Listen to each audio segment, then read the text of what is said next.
How long does my foundation repair project take?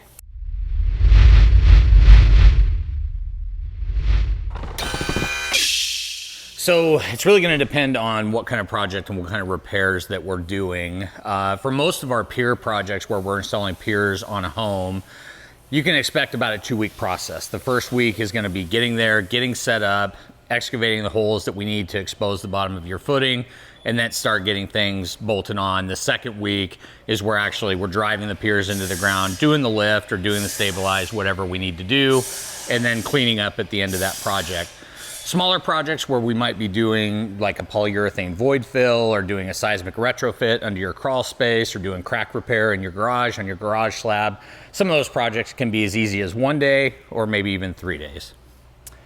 Yep, I agree. Like I said, a lot of it depends on the scope of work, and the extensive amount of repairs that need to be done on your home will ultimately dictate the amount of time that's going to be required. But typically, you can expect about 1 to 2 weeks to complete a foundation repair project, 2 to 3 days for a seismic retrofit project, and probably another 1 to 2 days to do a polyurethane void fill project. So thanks for joining us again on another episode of You Ask, We Answer.